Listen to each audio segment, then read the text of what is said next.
নমস্কার বন্ধুরা, আপনি নিশ্চয়ই শুনে থাকবেন ৮৪ লক্ষ জন্মের পর আমরা এই দুর্লভ মানব জন্ম লাভ করে থাকি।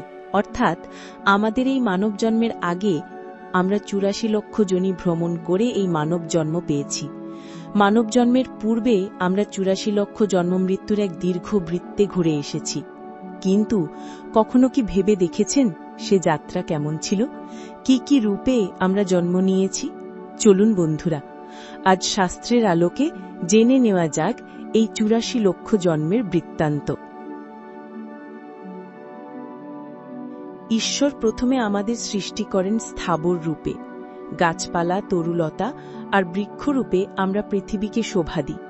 রোদে পুড়ে, খরায় শুকিয়ে, ঝড়ে ভেঙে ২০ লক্ষ জন্ম কেটে যায় আমাদের বৃক্ষরূপে। শেষমেশ আমরা জন্মাই তুলসী গাছ রূপে। আর সেই তুলসীপত্র যখন অর্পিত হয় ভগবান শ্রীকৃষ্ণের চরণে, তখনই আমাদের মুক্তি মেলে বৃক্ষ জন্ম থেকে।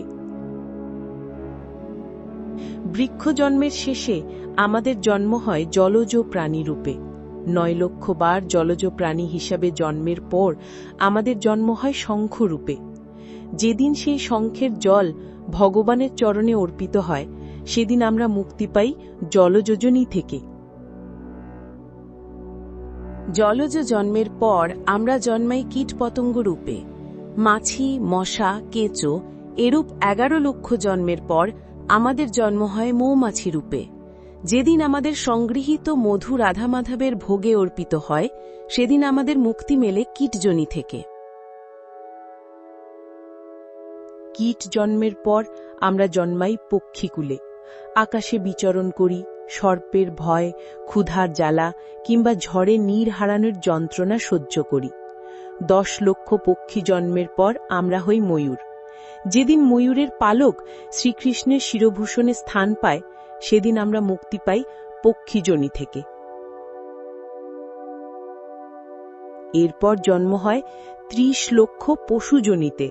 সিংহ, বাঘ, হরিণ, ছাগল এরূপ খাদক আর খাদ্য ২ রূপেই পার করি জন্মের চক্র। শেষে জন্ম হয় গাভী রূপে। গোদুগ্ধ যখন গোবিন্দের ভোগে লাগে, তখনই আমরা মুক্তি পাই পশুযোনি থেকে। এরপর আসে আরও ৪ লক্ষ জন্ম। একটি মত বলছে এই ৪ লক্ষ জন্ম আমরা অবহেলিত মানব রূপে জন্মগ্রহণ করে থাকি। অন্য মতে ৪ লক্ষবার বানর রূপে জন্মাতে হয় আমাদেরকে। আর শেষে বহু কষ্ট আর ত্যাগের পর আমাদের জন্ম হয় মানুষ রূপে। বন্ধুরা, ভাবুন তো, এতগুলো জন্মের পরও যদি আমরা ঈশ্বর চরণে নিজেকে সঁপে দিতে না পারি, তবে কি লাভ এই মানব জন্মে?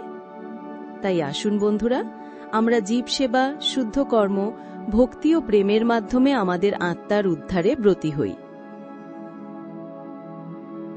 তো বন্ধুরা, আশা করি আজকের ভিডিওটি আপনাদের ভালো লেগেছে।